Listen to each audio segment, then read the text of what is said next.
What's up, chat? Welcome back to my channel. Today's video is going to talk about the reveals during the July 12th Maxis Monthly Livestream on Twitch. So the live stream started out with Sim Guru Lindsay sharing a new look for The Sims 4, which is going to be in a new update on July 16th. The photo that has been circulating on the Sims 4 forums and in yesterday's video was revealed to be a brand new cover photo for The Sims 4 to be used with the updated experience. And it wasn't at all having anything to do with the Moschino pack, so I was dead wrong on that one. A new experience is really exactly what we're being given with the new update, and it's a huge overhaul of UI, layout, and sim creation. We'll get into the new Sims creation experience later, since it's a huge change worth talking more about. So as for the new fresh designs, The Sims 4 has been updated with a new main menu featuring new icon design, a new layout, and the sim render containing new sims, which was leaked yesterday. Sim Guru Lindsay also mentioned that anything in this graphic that isn't already in the game will come in a new update, along with having access to these new sims. Sim Guru Lindsay also went on to show the new designs for the expansion, game, and stuff pack cover art. These stuff and game packs will still maintain their green and blue color coordination. However, now expansions will be identified by their teal color, and this color will now be the box color for all expansions. And previously, the expansion cover art would have varying colors, with each being a totally different color per expansion. So, for example, Island Living was yellow, Get Famous was like a fuchsia color, Cats and Dogs was red, and so on. So now they're actually just going to be all teal. And Sim Guru Lindsay explained that this would help identify what pack type each DLC is more easily. I reported on speculation for a new Plumb-Bob in yesterday's video, and it was revealed that the new Plumb-Bob will be added in this new update. The icon for the game will contain the new Plumb-Bob, and it will be seen in the loading screen as well. While this is a new design for those purposes, the in-game Plumb-Bob, the one over your Sim's head in live mode, will not be changing. She also quickly stated that we'll see another event next Thursday, July 18th, after talking about #PlayingWithLife campaign, so it could be related to that, but she didn't reveal much information.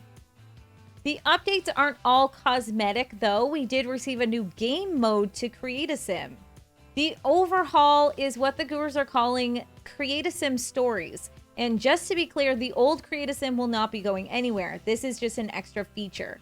So like the rest of the game in this update, visually the new mode has an updated UI. Sim Guru Graham showed the new mode on stream, which he refers to as a way to infuse a little personality and starting conditions into your sim before they even hit live mode. This new Create a Sim mode has been pulled into a new and fresh direction, where you can now take a quiz answering varying questions about your prospective sim. I'm going to insert a clip on the quiz here. Question, what age am I? I'll let you take this one, Morgan. I want a real question. No. Okay, I'm going to ease you into this. I'm an expert in Create a Sim Stories. I want to make a young adult. Okay.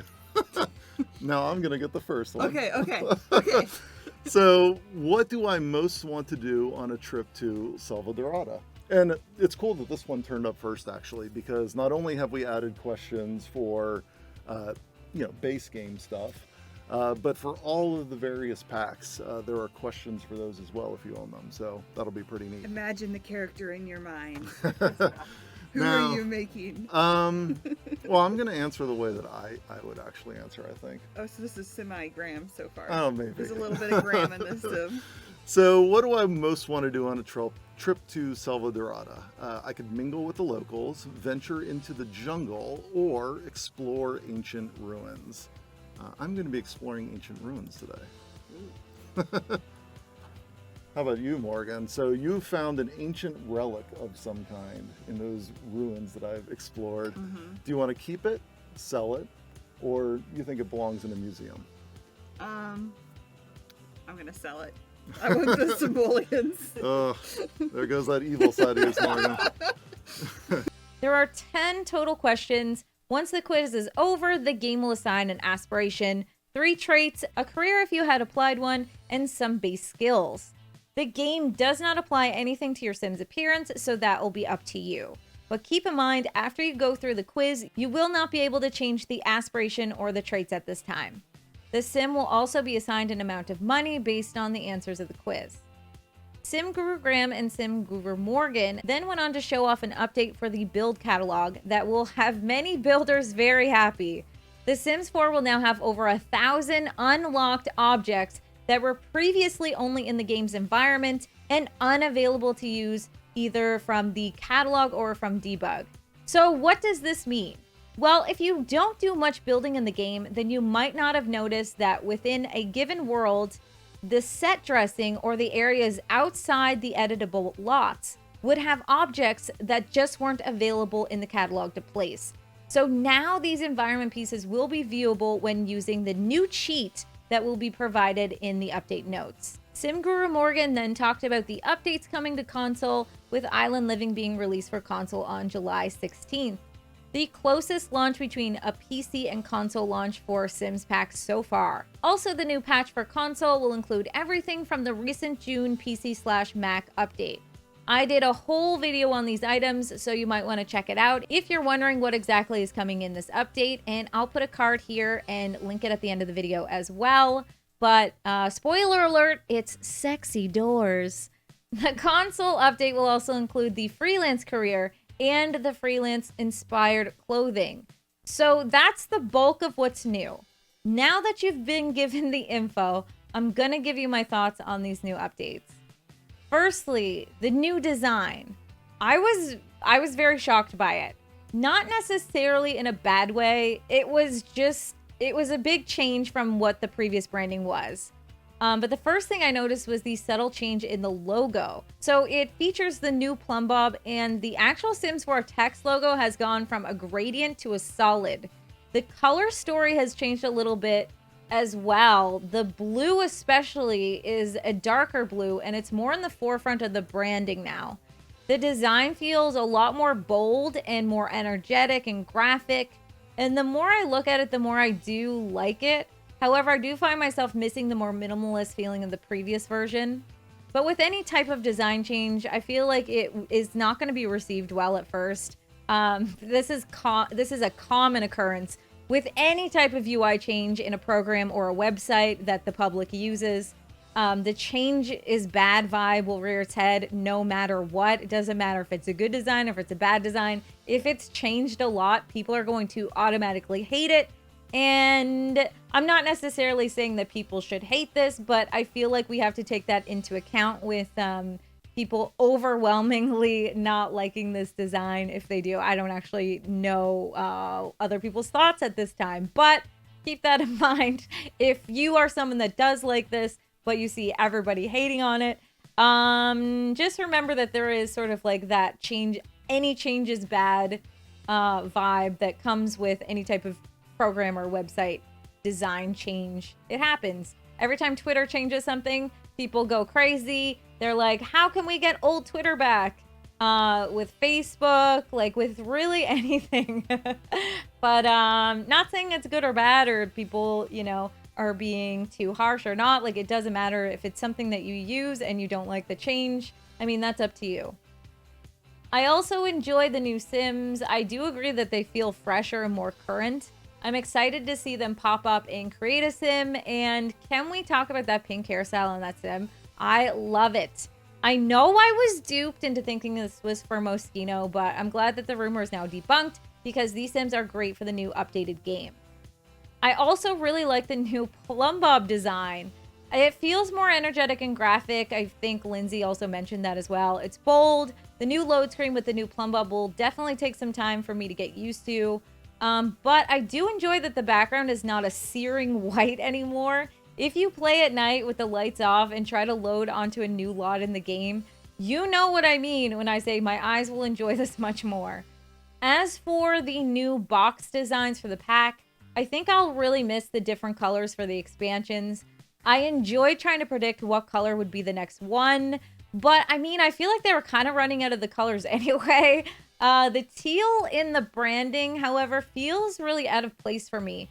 I'm not sure I understand the choice for that particular swatch direction. The new box art feels more streamlined, but also doesn't feel like box art to me. It's not necessarily a bad thing. Maybe what we feel is box art is now outdated, so I do like that they're taking some new directions visually. As for the new Create a Sim design, it feels more empty to me. I can't put my finger on it. Maybe because you have this shadowy figure at the forefront with other shadowy figures in the background, but it seems like off. It does give me a strange vibe. That could just be because I'm not used to not seeing a sim in that area, which would make it pretty, you know, it would make it feel empty to me if there's no sim there. But it does feel like we lost some of the charm. Since we didn't see the original Create a Sim version, we don't know yet, or at least at the time of me making this video, if the old version is also like the new one with the shadows. But I do like the addition of the Create a Sim story mode. I'm someone who doesn't like to play Sims which start off without skills or any type of personality, so this is a step in the right direction in my opinion. It's a great option for players to also step out of their comfort zone, play a sim that they normally wouldn't, and I didn't really expect anything like this. However, I would have hoped for a Create a Sim update that would tackle the outfit creation, you know, like saving your own styled looks and maybe uploading those to the gallery. But honestly, I'm not going to complain about something we didn't get. That's not really what this is about at all. As a builder, the new Liberated environmental items are insane. I am so excited about this. I cannot believe we will now have access to over 1,000 new objects. It's like Christmas and my birthday rolled into one. This is a huge win for the building community. So another thought I have, just sort of to wrap up this video, the underlying theme of this update is new experience. We are being given a new experience, whether that be with a new game mode or the new branding, and this is kind of crucial when you think about it. And it's very telling of how long Maxis expects The Sims 4 to live. This update is basically telling us that The Sims 4 won't be going anywhere anytime soon. I would say that the purpose of this rebrand is to take The Sims 4 into the next few years. Because of this, it makes me believe that The Sims 4 will have 3 more years of content minimum. And I mean, that's my takeaway of the whole thing. But of course, I'd love to hear your thoughts on all of this. Be sure to let me know in the comments what you think about the new update and what you think it means for The Sims 4 moving forward. Thank you guys so much for watching. Be sure to subscribe to the channel. I'll be bringing you another Sims 4 video tomorrow. And you can also catch me live streaming on Twitch 5 days per week. Link is in the description. And until next time, bye.